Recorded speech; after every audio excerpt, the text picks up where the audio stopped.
política verde é um tipo de celebração. Reconhecemos que cada um de nós faz parte dos problemas do mundo e que também fazemos parte da solução. Os perigos e as perspectivas de cura não estão apenas no meio que nos cerca. Começamos a atuar exatamente onde estamos. Não há necessidade de esperar até que as condições se tornem ideais. Podemos simplificar nossas vidas e viver em harmonia com valores humanos e ecológicos. Haverá melhores condições de vida porque nos permitimos começar. Portanto, pode-se dizer que o principal objetivo da política verde é uma revolução interior, o verdejar do ser. Olá, tudo bem? Bonito esse texto, né? Petra Kelly foi uma ativista alemã que participou de vários movimentos pela paz e pela questão ambiental.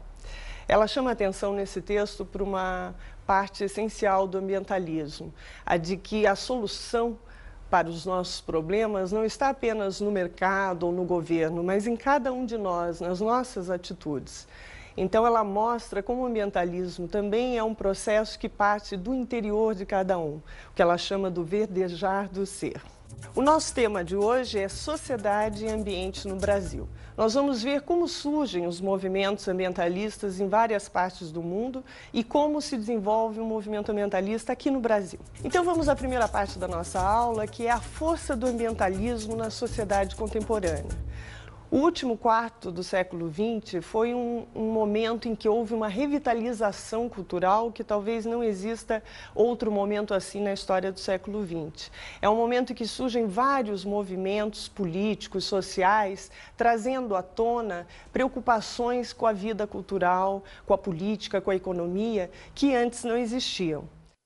O pacifismo, a questão do feminismo e a questão ambiental são esses grandes movimentos que surgem num contexto de guerras, a guerra do Vietnã, de crise do petróleo, que começa a mobilizar a sociedade para as questões ambientais.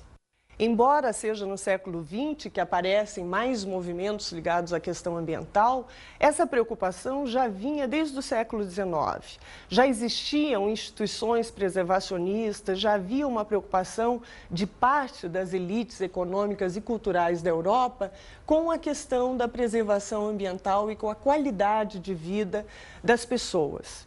Principalmente uma aristocracia europeia que perdeu suas vantagens econômicas se colocou contra a modernização, a industrialização. E também aqueles amantes da natureza que se preocupavam com a caça indiscriminada dos animais, com a perda da flora e da fauna em vários países. Bem, principalmente surgiram nos Estados Unidos alguns movimentos muito importantes que tiveram influência posteriormente sobre vários movimentos que ocorreram em vários países. Duas correntes norte-americanas na área do ambientalismo são especialmente significativas. A primeira é a corrente conservacionista, que foi criada pelo engenheiro florestal Gifford Pinchot. Ele partiu da criação de um movimento de conservação dos recursos naturais. Essa postura conservacionista tinha em mente o seguinte, que o desenvolvimento não podia ocorrer a qualquer custo. Na verdade, o que eles pregavam é o que hoje nós chamamos de desenvolvimento sustentável. A prevenção do desperdício, a garantia para a geração presente e futura dos recursos naturais e um controle sobre o uso dos recursos. Então, era uma linha mais de conservação dos recursos, mas podendo usar esses recursos de uma forma racional e adequada. Já a outra corrente, também norte-americana, é a corrente preservacionista.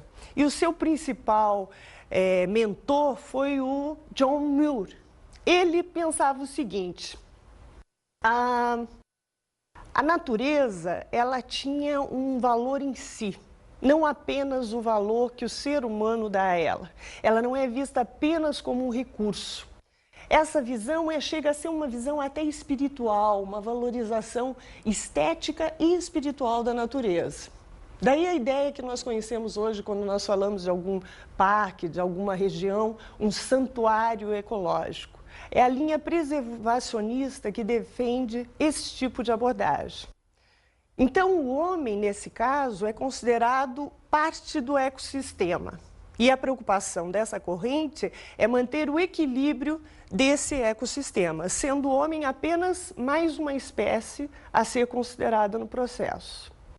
As características do ambientalismo dos anos 60 em relação ao ambientalismo do século XIX é que são movimentos mais amplos, mais complexos, que envolvem interrelação com outros movimentos, como, por exemplo, o movimento feminista, o movimento dos indígenas, os movimentos pela paz no mundo. Esses movimentos, eles passam a ver a questão ambiental porque eles têm uma visão mais globalizante dos problemas sociais e humanos. Então, essa fase do ambientalismo nos anos 60, ela é mais complexa, ao ponto de a gente não poder dizer que existe um ambientalismo, mas existem vários ambientalismos, várias visões de como preservar a natureza. Eu vou mostrar aqui para vocês apenas algumas diferenças que se faz, inclusive em relação aos termos usados. Como têm sido desenvolvidas muitas teorias e práticas a respeito do meio ambiente, surgiram até termos como ambientalismo e ecologismo que têm significados diferentes, têm algumas nuances na sua interpretação. Entre esses autores, Manuel Castells é um que define o ambientalismo como formas do comportamento coletivo que questionam e que buscam corrigir as formas destrutivas do relacionamento entre homem e natureza, ou entre sociedade e natureza. Já o ecologismo, segundo a definição dele, é mais um conjunto de crenças, de teorias e práticas que entendem o homem como parte do ecossistema e buscam o equilíbrio na evolução natural do planeta e do qual o homem faz parte, que lembra um pouco aquela visão que nós vimos dos preservacionistas. O Henrique Leff é outro autor que explora um pouco a diferença entre ambientalismo e ecologismo, mas em outros termos, em termos geográficos. Ou seja, para ele, há uma diferenciação entre os ecologistas do norte e os ambientalistas do sul. Os ecologistas do norte são os países desenvolvidos, mais ricos, que produziram uma sociedade de abundância e agora buscam um retorno à natureza, buscam recuperar formas mais saudáveis de vida, contra o desperdício, contra a sociedade de consumo. Já os ambientalistas do sul, eles têm outras preocupações, são países em desenvolvimento, países pobres, em que as populações que partilham o contato com a natureza se preocupam com a preservação, mas também com a usurpação do seu uso pelas suas populações, que é o caso dos seringueiros, dos indígenas, dos ribeirinhos, que se veem ameaçados muitas vezes de conviver com a natureza, de obter os recursos por causa da preservação. Então essas são as principais diferenças entre o ambientalismo e o ecologismo. Nós temos dois enfoques sobre a relação homem-natureza. O enfoque biocêntrico ou ecocêntrico e o enfoque antropocêntrico. No que consistem essas diferenças entre o enfoque biocêntrico e o enfoque antropocêntrico?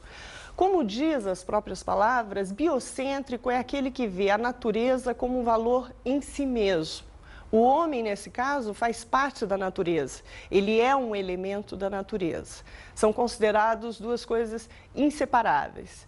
Esse enfoque, ele privilegia a natureza e também é um enfoque que é contra o crescimento populacional, porque considera que o homem depreda a natureza, prejudica a natureza. O enfoque antropocêntrico, ao contrário, centraliza a importância no homem e não na natureza. A natureza não tem um valor em si, ela tem um valor para os homens porque ela é utilizada como um recurso. Esse recurso natural, ele deve ser usado com controle, né, mas deve ser explorado para a satisfação dos homens, por meio da ciência e da técnica.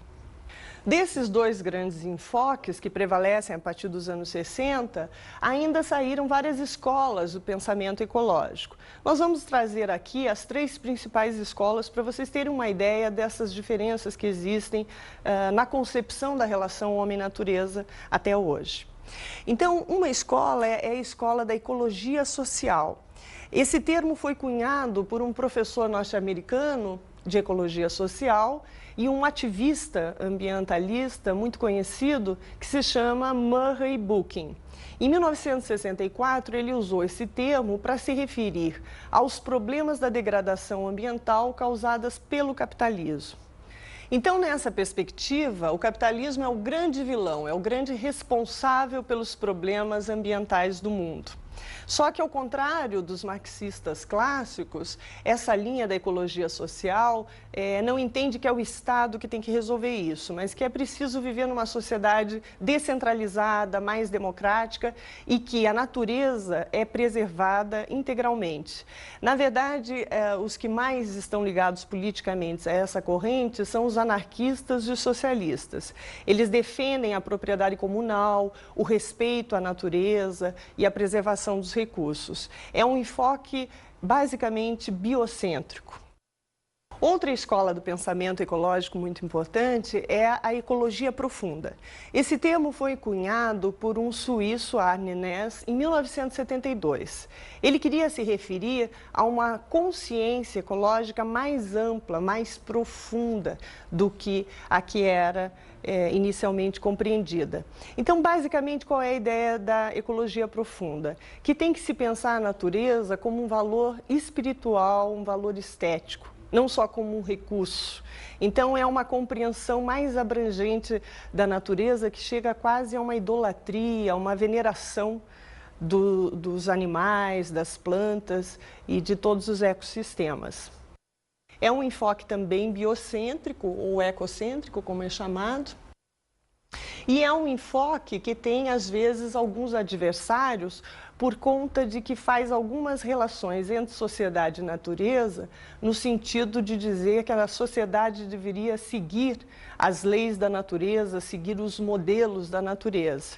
Isso implica, às vezes, no entendimento até fascista da sociedade. Por isso é um pouco criticada.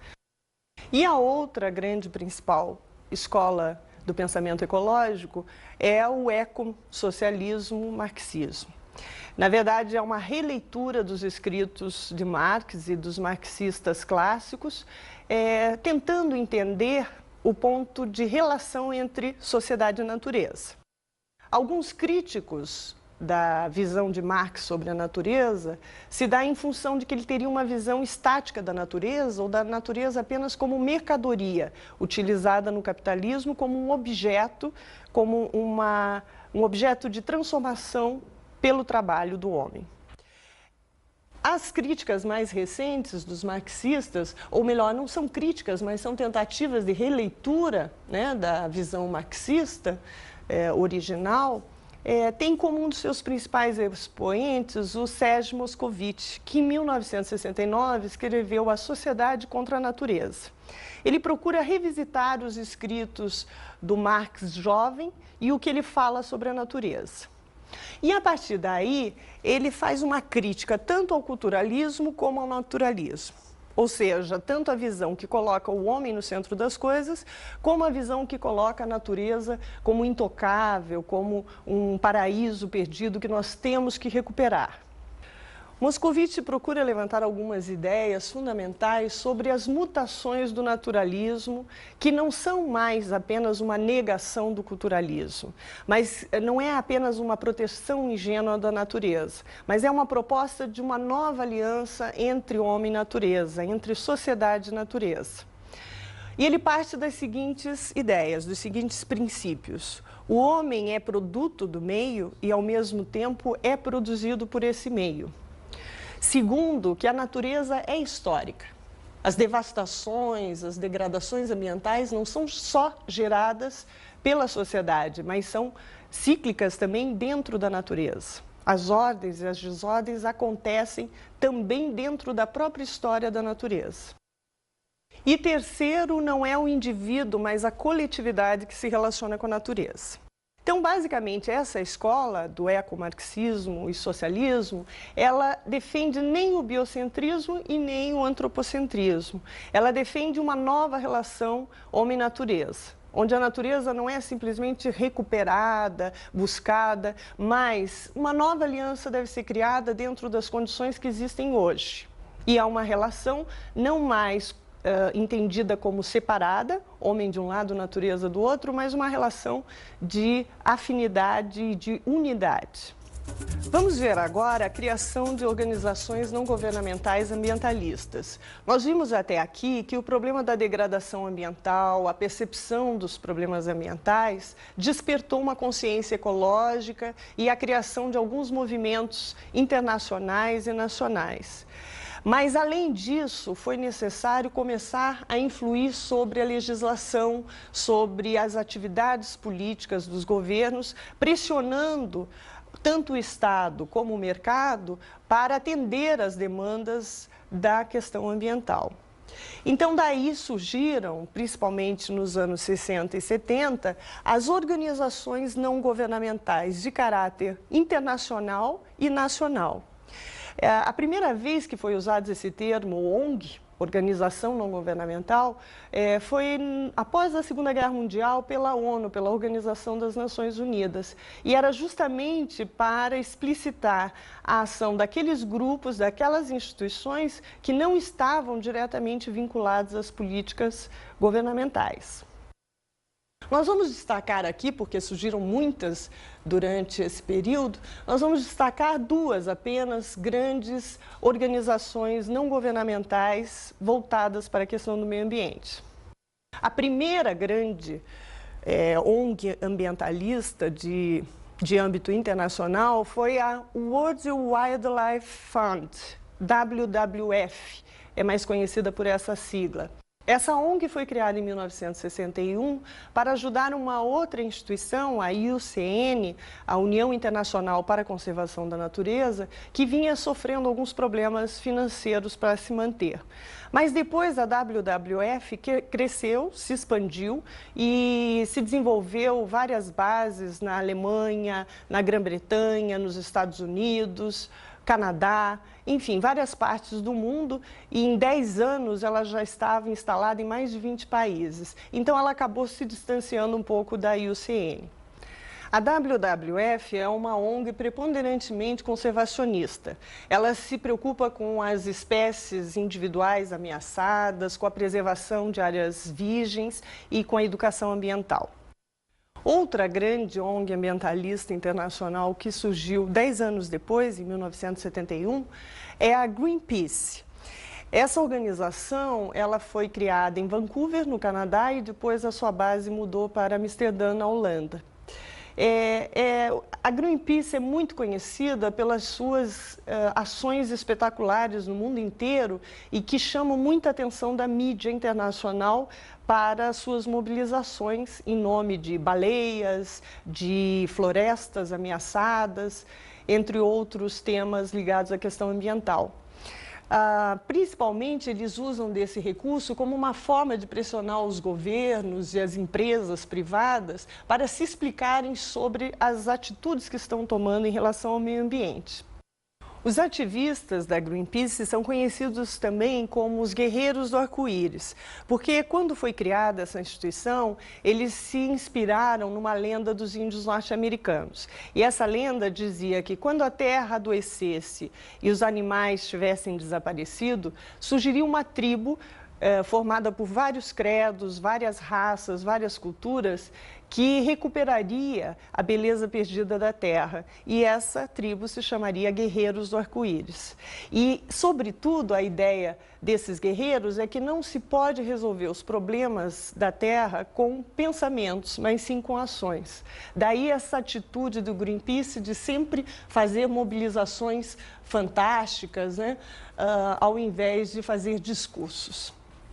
No Brasil, as organizações não governamentais surgiram lentamente, formadas por grupos pequenos e geralmente ligados às ciências naturais. Então, surgiu em 1954 a Associação de Defesa do Meio Ambiente de São Paulo, a ADEMASP, formada por 3 jovens estudantes que se dedicaram, na época, a essa questão e mais tarde, inclusive, tiveram cargos e funções públicas relacionadas com a área do meio ambiente.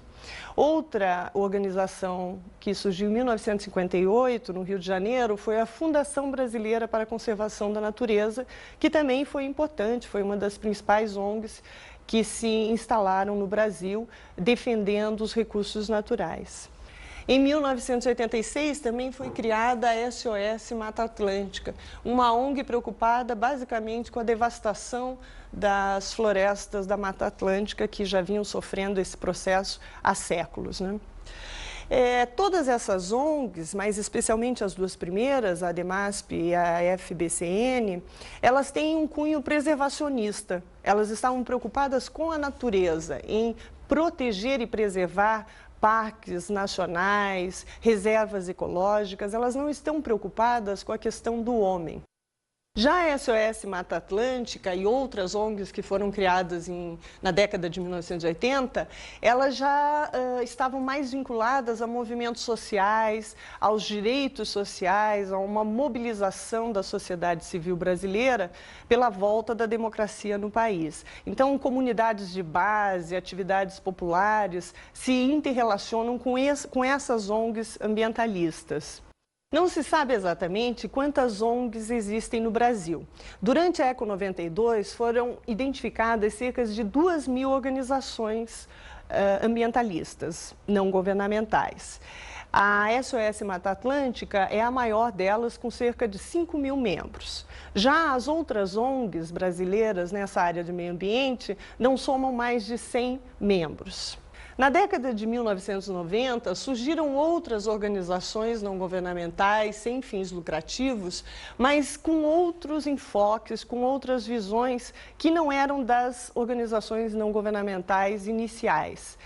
Ou seja, aquela ideia de que uma ONG devia pressionar o governo ou devia monitorar e acompanhar os projetos e programas desenvolvidos por empresas e pelos governos, deixou de ser o principal modelo dessas ONGs. Elas passaram, na verdade, a realizar trabalhos junto com os governos, a desenvolver trabalhos nas empresas e perder um pouco as suas características de contestação ou de controle do que era feito. De qualquer forma, nós não podemos ignorar a importância que essas organizações tiveram no sentido de ampliar o debate sobre a questão ambiental e, pelo menos, surgir um diálogo mais intenso entre várias áreas, várias disciplinas sobre esse tema dentro das políticas públicas oficiais e mesmo nas políticas desenvolvidas pelas empresas privadas. Agora vamos ver a ação correta.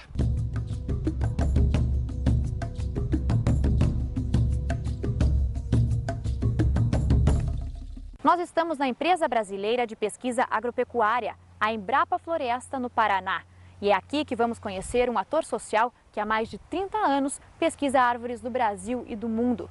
A dedicação de parte da vida para mostrar que a floresta é mais útil e mais importante do que se pensa rendeu ao engenheiro florestal e doutor um dos principais prêmios da área. O campo de trabalho de Paulo Hernani é um arboreto com 700 espécies que faz parte de uma rede experimental espalhada em 12 estados do Brasil. Todo o conhecimento acumulado pelos anos de graduação e doutorado em ciência florestal foi canalizado em livros com um objetivo principal: popularizar as árvores do Brasil. Que elas têm o mesmo tratamento que é dado aos animais, ou seja, um tratamento global, com muitas informações. Então, esta é a minha vida, mostrar que as árvores têm utilidades ímpar. Cada espécie tem coisas importantes que podem salvar vidas. Por enquanto, as publicações já venderam mais de 23.000 cópias. Elas reúnem o maior número de informações sobre as espécies florestais do Brasil e suas potencialidades de uso pelo homem. A intenção do pesquisador é ainda completar o trabalho com mais 4 volumes para que as pessoas conheçam a maior reserva florestal do mundo e entendam a importância de preservar a floresta, que também apresenta o maior crescimento do planeta. De acordo com ele, cultivar árvores é o melhor investimento que pode ser feito. Este é o tema das palestras que ministra pelo país. Meu objetivo principal é fazer com que as árvores possam enriquecer as pessoas. Embora o formulário da Receita Federal e do INCRA, esses formulários dizem que a propriedade é rural, eu acho que a propriedade agrária brasileira ainda é agrícola. E eu gostaria que, de fato, ela fosse transformada numa propriedade rural múltipla, com componente florestal na forma de uma poupança ou uma aposentadoria verde. O que é a palavra poupança? É uma emergência. O dinheiro está guardado. Então a árvore na propriedade é isso. Se você tem o tomate, depois que ele está maduro, não tem solução. Mas uma árvore aumenta o diâmetro com a idade, aumentando a remuneração. O professor mostra também que, por falta de conhecimento, os brasileiros não exploram as potencialidades das espécies nativas. O cafezeiro bravo, por exemplo, tem propriedade medicinal que anula o efeito da picada de cobra. Essa outra é anticancerígena e poderia render bastante se os holandeses não tivessem descoberto antes e patenteado. A Holanda e outros países, como é o caso do Japão, que patenteou o próprio nome cupuaçu, tem uma espécie aqui na nossa coleção que a seiva sai em forma de sangue. Esta seiva é comprovadamente para câncer de pele e os holandeses já patentearam. Às vezes a madeira tem um valor financeiro muito menor do que um componente fitoquímico que ela tem, que é patenteado na Europa e que vai ser a fonte de renda de um laboratório internacional. Paulo Hernani se dedica ainda a ensinar crianças e adolescentes com o livro A Viagem das Sementes. Os desenhos didáticos dão um ar infanto-juvenil, mas o tema é para adulto. A relação da fauna e da flora, enfatizando a importância dos animais para a recuperação das florestas. Da posição de doutor, o pesquisador se transforma em tio para mostrar que são os animais os plantadores e que eles não podem ficar de fora da história como normalmente ocorre. A dona Cutinha planta o palmiteiro. Os livros técnicos que tem a figura do Dr. Paulo, o objetivo dele é mostrar o conhecimento das árvores. E o outro livro, onde só a figura do tio Paulo, é um livro infanto-juvenil, mas para um problema seríssimo, que é a relação entre a fauna e a flora. Sem os animais, qualquer intervenção de restauração na floresta ou em ecossistemas vai ser mal sucedida, porque os animais são os plantadores. Se não tivermos a dona anta, uma planta com o nome de Ariticum-cagão não aparecerá na floresta. Se não tivermos a dona cutia, a castanha do Pará não aparece. Se não tivermos a dona ema, o murici não aparece. E o reconhecimento por tanto estudo e experimentos veio em forma de prêmio. Paulo Hernani foi o vencedor entre 42 participantes do Ford Motor Company em conservação ambiental, na categoria Conquista Individual. Esse prêmio eu já podia colocar a chuteira na parede. Porque quando eu me formei em 71, quando eu trabalhava com espécies do Brasil, eu era considerado cidadão de terceira categoria. Porque Piracicaba, em São Paulo, só era pinos e eucalipto. Quem fugisse de pinos e eucalipto estava em desgraça. Depois de 30 anos, eu virei cidadão de primeira classe, com uma vida dedicada às plantas do Brasil. Então, de vilão, agora eu virei herói.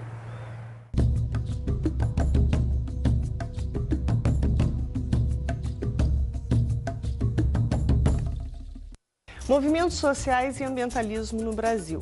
Como nós vimos, algumas instituições não governamentais, como é o caso da FBCN, mais recentemente da Biodiversitas e Pronatura, são entidades mais preservacionistas. Elas não conseguem ver a natureza e a cultura ligadas. Elas se preocupam basicamente com a preservação da natureza em si e consideram que a natureza deve ser intocada ou intocável.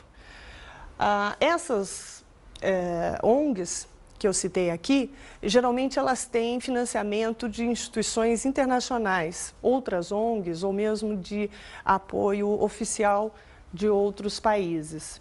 E elas estão dentro dessa corrente norte-americana que nós falamos no início, que é a corrente preservacionista.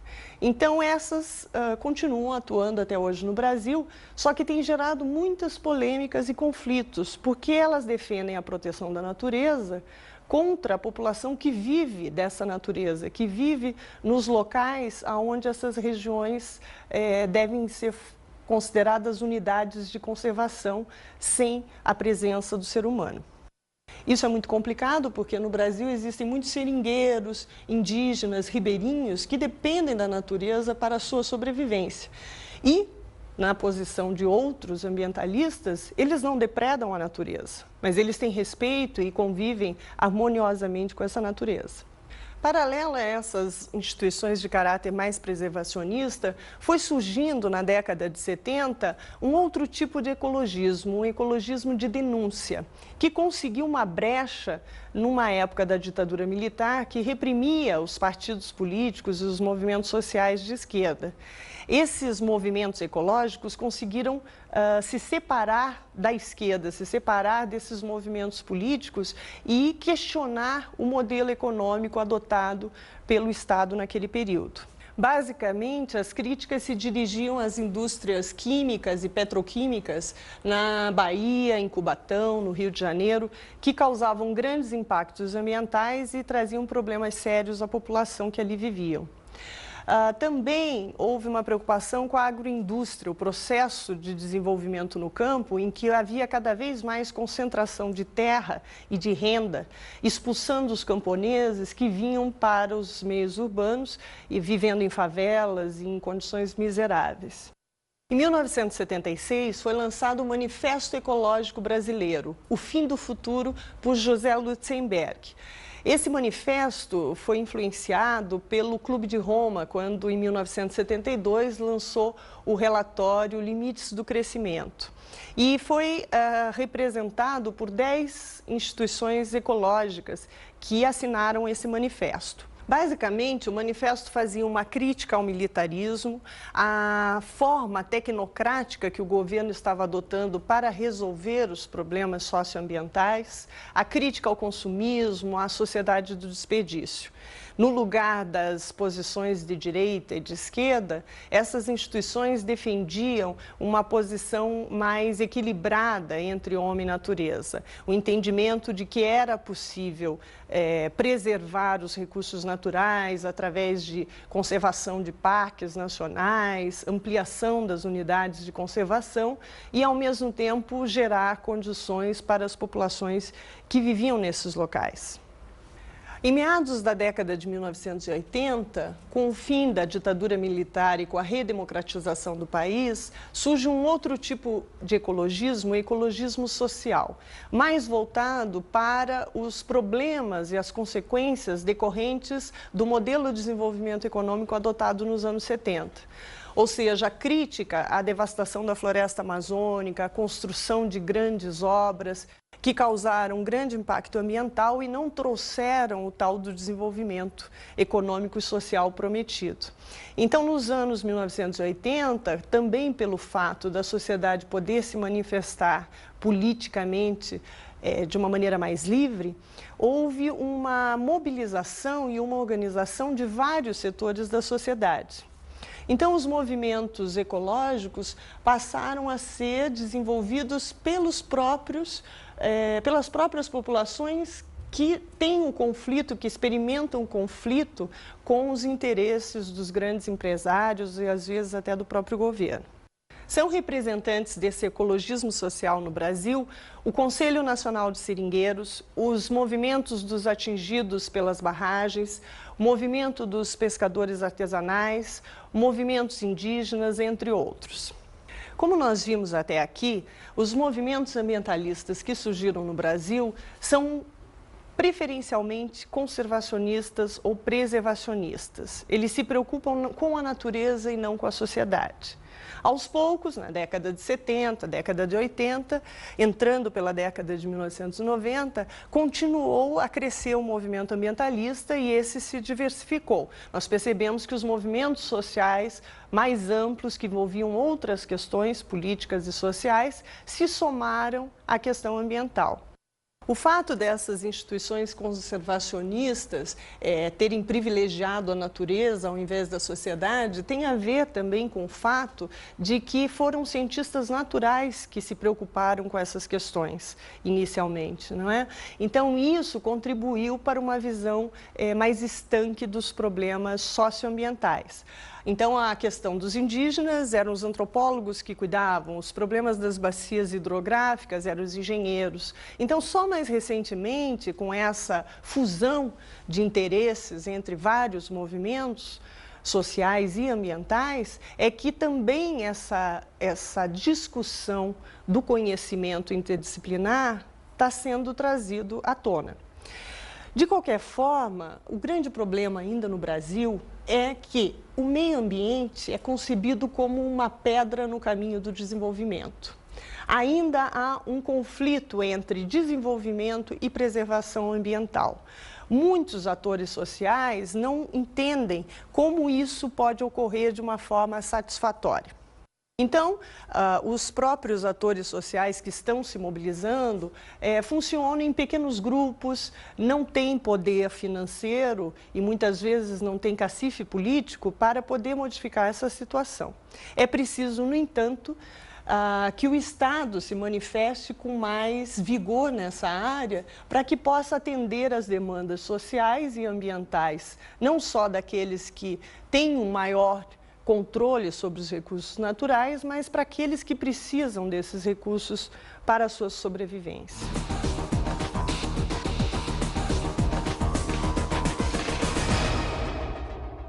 Minha dica de estudo para vocês hoje, relacionado a esse tema que nós vimos, são 3 livros. O primeiro livro é uma coletânea feita pelo IBASE, uma coletânea de vários artigos que se chama Conflitos Sociais e Meio Ambiente, Desafios Políticos e Sociais.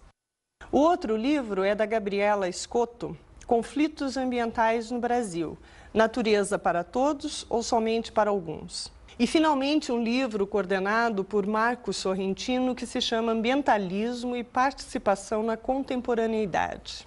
Espero que vocês façam bom proveito dessas leituras.